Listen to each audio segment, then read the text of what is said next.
Israeli soldiers have been TikToking potential war crimes in Gaza, filming themselves blowing up buildings and abusing Palestinians, and then proceeding to post these moments across social media.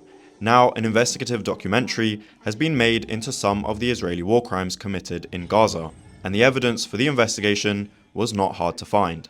There is an abundance of footage posted online by the perpetrators themselves, even from their personal accounts. At a screening for the Al Jazeera Investigative Unit's film in London, we spoke to some of the people featured in the film about what they witnessed in Gaza as a result of Israel's actions. And above all, those who inflicted it. I am Yumna Sayed. I am Al Jazeera English correspondent in the Gaza Strip. I am also, I'd like to say, at least for now, since I came out of Gaza, I'm also an advocate for the Palestinian people, their rights, human rights, and dignity. What does it feel like to be outside of Gaza, given what you witnessed and directly were first-hand witness to the bombing in Gaza? Well, first of all, leaving Gaza for me was like the most difficult choice that I had to make because I felt that I abandoned Gaza. I felt that I was abandoning that very important duty and responsibility to keep on informing the people about the atrocities that are ongoing on a daily basis in Gaza. But I reached to an extent where I wasn't able to protect my family anymore, my children in particular. And I just got to that point where I had to choose between being a mother or a journalist and in which role I would continue. And obviously, the scale of being a mother was heavier for me. And that was like why I took that decision. It wasn't easy and it wasn't fast. And it wasn't like just when you decide to leave, then you can leave. That comes with a lot of other processes that need to be taken in count and facilitated for you to be able to leave the Gaza Strip. Why do you think Israel targets journalists in the way that it does? And as we've witnessed literally today, another Al Jazeera colleague was targeted by an Israeli sniper. Why do they make such an emphasis on journalists? Because journalists are the main reason why all their atrocities and crimes are exposed. So if you kill the messenger, if you kill the journalist, then your atrocities are not exposed anymore. And that's why Israel has carried out its suppression against even international journalists by banning them from entering Gaza. But I don't think that it had expected that Palestinian journalists would continue despite all these challenges that they put for them and carry on exposing their atrocities every single day. My name is Victoria Rose. I'm a consultant plastic surgeon in the NHS, and I work with a charity called Ideals that has been going to Gaza since 2009.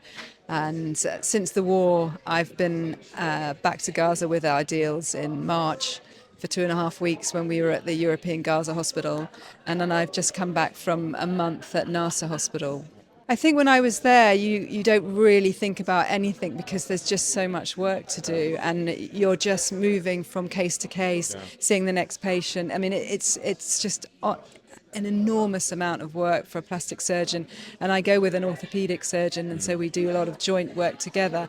And most of what we're seeing, limb trauma, facial injuries, it's all the bread and butter plastic and orthopedic trauma that we get at home, but in very small aliquots. So this was just like a rush of work, and because it was relentless, every time you thought you were on top of it, there would be, a new bombing or a new mass casualty. It didn't stop, so you don't think, you just keep going, keep doing what you can, trying to hold things together.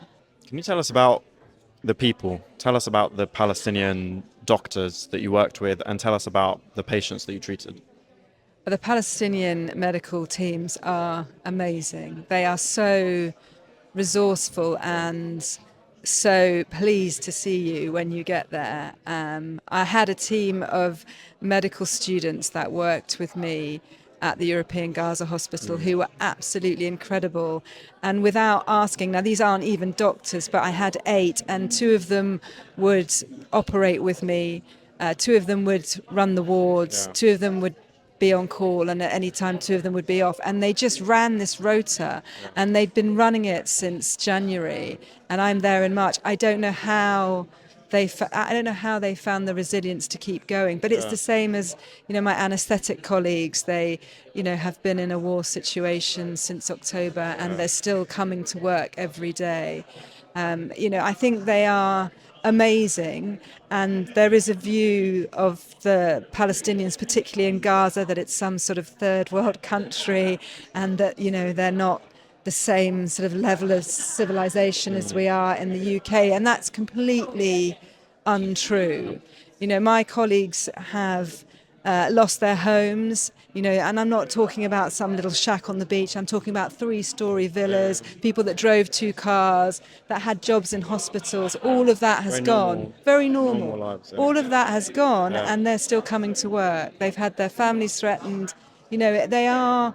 I cannot believe that they're still going. I'm so amazed by their ability to. I think they just feel this, sense of responsibility. I was about to ask, what do you think keeps them going? It's a sense of responsibility, but it's amazing how much it means to them when we've turned up. They are amazed that people will come in from the Western world to give them a hand, and they were so grateful.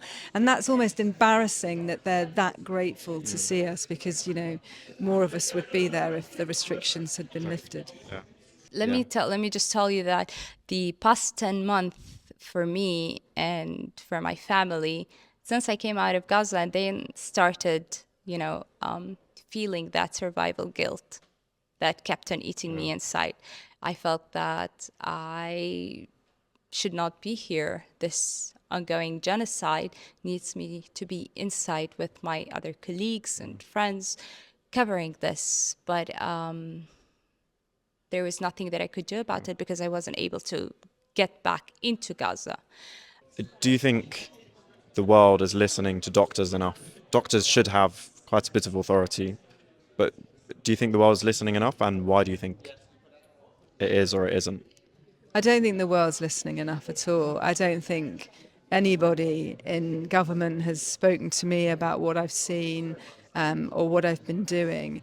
I think the issue that we have is that people are trying to politicize this, and as doctors, one thing to say is that doctors train so hard that we're often, not very up to speed on other things like politics. We are real sort of anoraks for medicine.